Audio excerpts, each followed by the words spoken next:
Hello guys, welcome to பிரகாஷ்னி kitchen. இன்றைக்கி நம்ம நண்டு குழம்பு செய்ய போகிறோம். அதுக்கு தேவையான பொருட்கள் ஏன்னா அப்போனா குழந்தைங்களுக்கு வந்து கொஞ்சம் சீக்கிரம் சமைக்கிறதுனால நான் இன்றைக்கி ஃபாஸ்ட்டாக சொல்லிடுறேன். ஆனியன், டொமேட்டோ, க்ரீன் சில்லிஸ், அப்புறமேட்டுக்கு மிக்ஸி ஜாரில் என்ன வச்சுருக்கேன்னா தேங்காய், சோம்பு, பூண்டு, இஞ்சி, அவ்வளோதான். அப்புறம் கொஞ்சம் கருவேப்பிலை, கொத்தமல்லி. இது எல்லாத்தையுமே தண்ணி ஊற்றி நல்லா கிரைண்ட் பண்ணிக்கோங்க.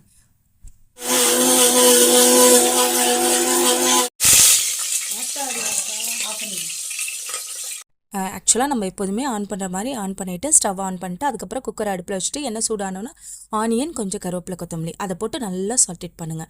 அது வந்து ஒரு கண்ணாடி பதத்துக்கு வரணும். அதுக்கப்புறமேட்டுக்கு நம்ம டொமேட்டோ வந்துட்டு கொஞ்சம் பீஸாக கட் பண்ணிவிட்டு ஒரு 2 டொமேட்டோ போட்டு வதக்குனாலே போதும்.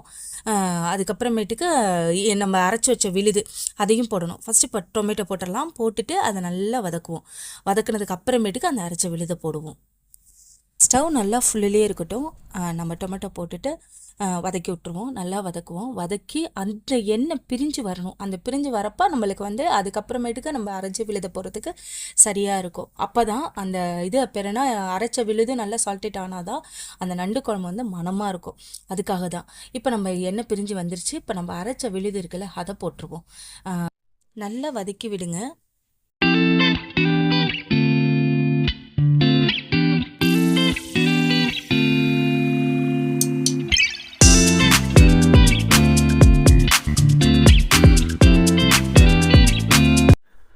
மஞ்சத்தூள், மிளகாத்தூள், அப்புறம் தனியாத்தூள் இது 3 போட்டு நல்லா மிக்ஸ் பண்ணுங்கள். அந்த எண்ணெய் பிரிஞ்சு வர அளவுக்கு நம்ம வந்து நல்லா மிக்ஸ் பண்ணிவிட்டு அப்போ தான் வாசனை நல்லாயிருக்கும். உப்பு போட்டுக்கோங்க. கொஞ்சோண்டு உப்பு, தேவையான அளவு உப்பு போட்டு நல்லா மிக்ஸ் பண்ணிக்கணும். ஆக்சுவலாக வந்துட்டு அந்த மஞ்சத்தூள், மிளகாத்தூள், தனியாத்தூள், அப்புறமேட்டு மிளகுத்தூள் இதுவுமே போட்டுட்டு நல்லா சால்டேட் பண்ணுங்கள். மிளகுத்தூள் வந்து நண்டுக்கு ரொம்ப அதாவது டேஸ்ட் நல்லாவும் இருக்கும். அதே சமயம் நம்மளுக்கு கோல்டு இருந்துச்சுன்னா, குழந்தைங்களுக்கு கோல்டு இருந்துச்சுன்னா நல்லாவே கேட்கும். அப்புறம் நண்டு வந்து நான் வந்து நண்டு தான் எடுத்திருக்கேன். ராமேஸ்வரம் நண்டு கிடைக்கல. இன்னொன்று 1 kg எடுத்திருக்கேன். போட்டு நல்லா மிக்ஸ் பண்ணுங்கள். மிக்ஸ் பண்ணிவிட்டு அதுக்கப்புறம் தேவையான அளவு நம்ம தண்ணி வந்து ஊற்றிக்கணும்.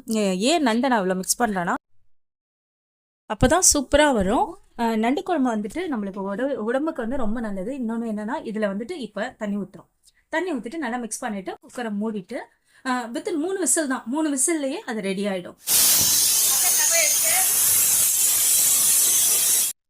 மண்மனம் மாறா நண்டு குழம்பு ரெடி ஆயிடுச்சு. இது மாதிரி மோர் வீடியோ உங்களுக்கு தேவைன்னா எங்கள் சேனலை லைக் பண்ணுங்கள், ஷேர் பண்ணுங்கள், சப்ஸ்கிரைப் பண்ணுங்கள். ஓகேவா? பாய்.